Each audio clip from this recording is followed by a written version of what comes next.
My name is Suzette Person. I'm the Director of Software Engineering here at UNL, and I'm also an Associate Professor of Practice in the department. I worked as a software engineer for almost 20 years in industry, and most recently worked at NASA as a research computer scientist. Software engineering is a discipline that has grown out of originally mathematics and then computer science, and it's become a discipline in its own right. So in the early days of computing, software could be written by an individual or a small number of individuals, and it was relatively easy to build it and maintain it. But the software that we have today is much bigger, and it's much more complex, and it's written by many individuals. Sometimes those individuals aren't even a part of your organization. So this means we have to have discipline processes, we have to have techniques for pulling all of these pieces together.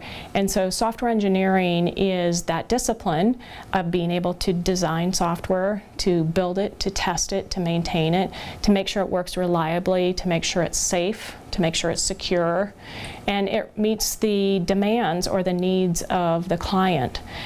It's important because computing is so much a part of our lives today. Almost everything we do involves a computer. So whether it's the computers we carry around in our pockets that we call phones, those are really small computers, the computers in the hospital for the medical devices, computers in our car. So every aspect of our life depends on computers, which are driven by software. And so being able to build software that works reliably, it works correctly, it's safe and secure, requires these engineering processes to make sure it works. Software engineering is very similar to computer science. We study many of the same topics, but in software engineering we have more focus on the engineering aspects of software. How do we design it? How do we architect it? How do we test it? How do we make sure it works correctly? In computer science, we're focused on algorithms, we're focused on data structures, we're focused on things like artificial intelligence algorithms, we're focused on machine learning, informatics. Software engineers take what computer scientists have learned and what they've discovered, and we apply it to real-world problems. Computer engineers, on the other hand, are focused on both software and hardware. So they look at the system as an entire unit and how it works together. So computer engineers have this hardware component that relies on having knowledge of electrical components and electronics. Our new software engineering program at UNL is a program that integrates computer science and software engineering topics from the very beginning. So software engineering students start with the software engineering core, which is 4 courses, and we teach software engineering and computer science at the same time. What we've done in our program is we've developed a curriculum that helps students understand what software engineering is from the very beginning.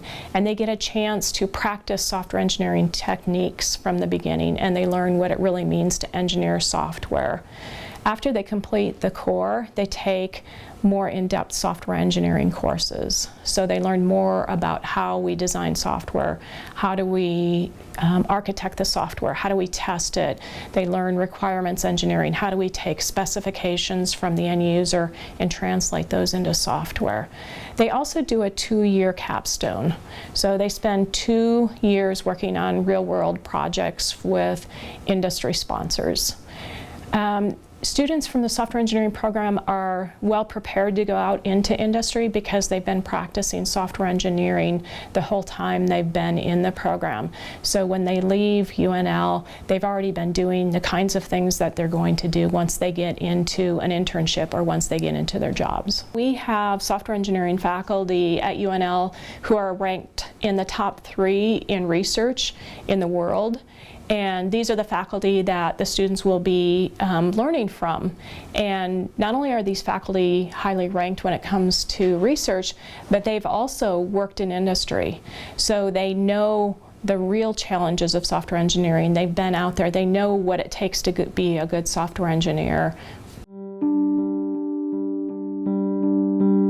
Because computers are a part of nearly every aspect of those 14 challenges, any of those challenges could be a place for a software engineer to contribute.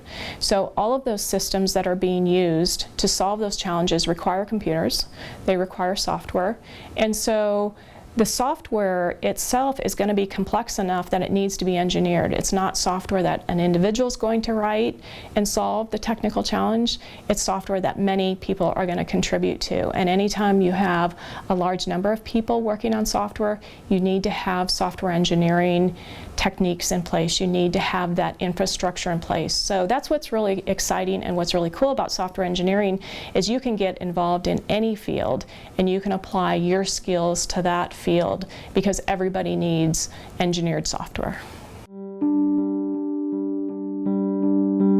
So it's absolutely essential that software engineers be able to work on a team, which means they have to have good communication skills.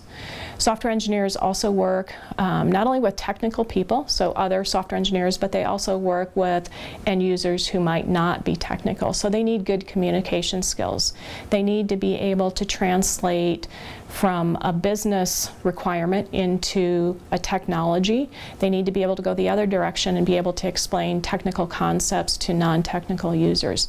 So I think being able to work as a team and also having good communication skills are absolutely essential.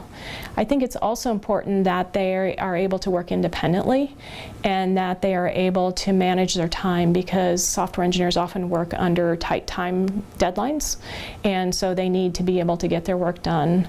And they need to be able to ask for help when they don't understand something because technology is changing all of the time.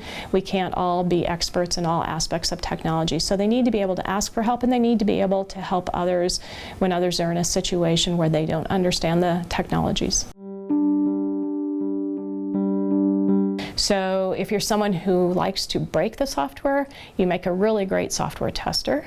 If you like to do design, there's lots of opportunities to design either the user interfaces, the user experience, so more of a creative aspect to software engineering, or maybe it's designing the architecture or the components that make up the software.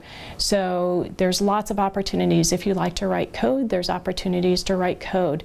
If you're someone who doesn't like to write code and you still want to be a software engineer, there's lots of opportunities to do requirements engineering, working with end users and translating those requirements into the software, or doing project management, or being that technical expert that helps business users.